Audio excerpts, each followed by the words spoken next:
Hello everybody, welcome back to another Leonardo AI tutorial.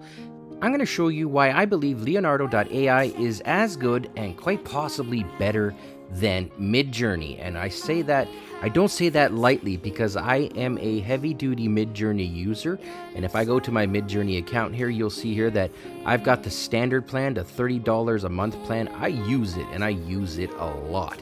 And not only that, if I go to my home tab here, I got hundreds, thousands of images that I've created, just walls and walls and walls of stuff. So I am a serious MidJourney user, and I show you that not to show off, but to show you that when I say that this new program is as good or possibly better, I'm not just saying that because I want a clickbait title. I have used them both, and I seriously can't believe how good this is. And there's a couple reasons why. The first reason, and this is a very big one, is the app is currently free. Leonardo AI is currently free. And that's very important because, I'm not against, people making money. I'm glad they make money. I pay MidJourney for their, for their middle tier plan, and I use the hell out of it. But right now, Leonardo AI is free, and that's a good thing, especially if you're just getting started in the old AI image and AI art space, especially with the old text-to-prompt stuff. The second reason why I think that this is as good, possibly better, is right here. If you go here to the left side under fine-tuned models, you can go right here and click on your models. Leonardo AI is currently the only program, as far as I know, at least as of today, February 18th, 2023, that allows you to create your own model. Your own AI set of prompts that are just basically like your own AI generated model. And I'm going to show you here. So for this one I've created, it's called Caravaggio, and he's a Italian painter from the 17th and 16th century, turn of the century there. I created a model that I can use over and over and over again that has all these settings pre-built for me that I trained. So let me show you what I'm talking about here. If I click on view, you'll see here that this is just an example, a low-res example of what the image or the art would come out looking like. It's got a quick description of it here. It's 512 by 512. It's got stable diffusion as 1.5 as its example, but more importantly, you'll see here I can click on some of the images that were created with it, and presto, I can now create all my images in the exact same style without having to type in 30 prompts, and okay, because if you've seen some MidJourney prompt engineers, and I include myself in some of this, you'll see, / imagine high definition octane render, photorealism, Pixar, artist painting by, just humongous prompts. In Leonardo AI, I just created this, and now it just knows that this is the style I wanted in. Now, how did I do that? Let me show you that here while I got you.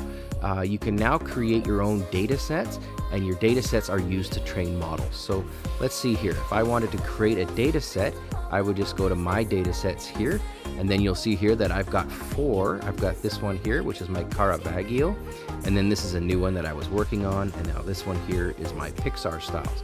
So if I wanted to create a new one, I would just click new data set. I would call it whatever I want to call it. I'll just go quickly here. I think I've used up all my data sets. No, I haven't.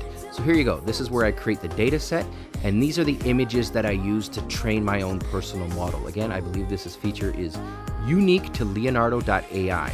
I'll take these 10 images, for example, drag and drop them in there, and then you'll see that they're getting uploaded.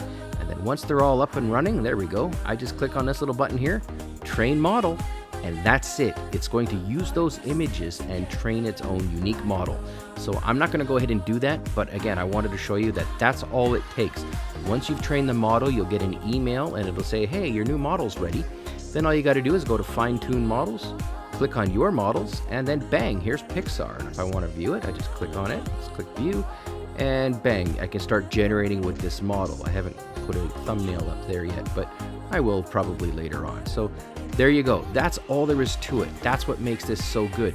There are other things though. If I go back to the home, let me show you here. It has its own set of pre-built models. Like this one here is Deliberate 1.1, Luna, Leonardo Creative, RPG 4. If you want to create game assets for an RPG game, I'll just click on this here, and then it tells me it uses Stable Diffusion, version 1.5, etc., etc.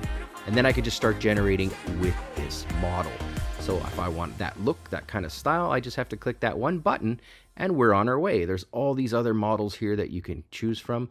And if you don't see anything you like, you can go to the community feed.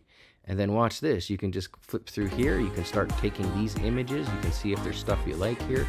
I would go through, well, actually, you know what?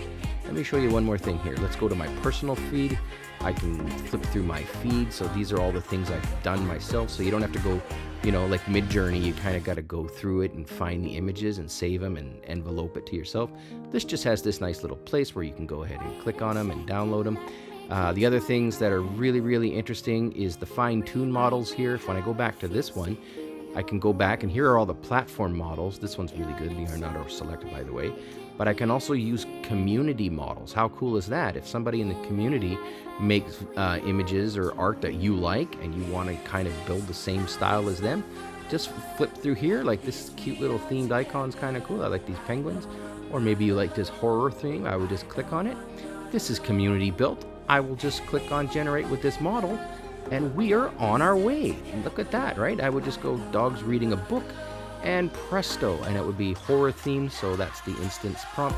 And now I'm creating dogs reading a book using that community model. It should take just a few seconds, and then I'll show you a few more things. If I haven't sold you yet, you're going to be sold at the end of this, and then let you guys make your own decisions as to whether or not you think this is as good as MidJourney. So, okay, it's taken a few seconds more than I would like, probably because so many people are using it. But here we go. So we created all of this. Oh, look at that. Okay, so this one's kind of cool. If I clicked on that, you know what? Okay, this is a low resolution. It looks similar to that horror theme style. But let's say I don't quite like it. I can go ahead and I can remove the background. I can unzoom it, which is the equivalent of moving the camera backwards. But if I want to upscale it to get a little bit of a better look, bang, all I got to do is hit that button and it's going to go and upscale it. A couple other things while I got you here. You can change the dimensions to some degree.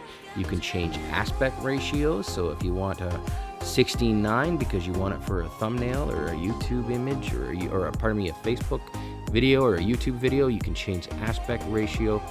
You can use another image as a prompt, so if you want to, or use it as an input. So if you've got a picture, like I've got this nice picture here, I could drag and drop that right there and then use it so that when I say, dogs reading a book, it will consider this image at a strength of 50%, which I can adjust as I see fit, and that will be used as a input. I mean, there's just so many great things you can do with this program. It's completely free. I think it's as good, possibly better than MidJourney. Let me know your thoughts in the comments below. I'll be back soon with some more tutorials on it.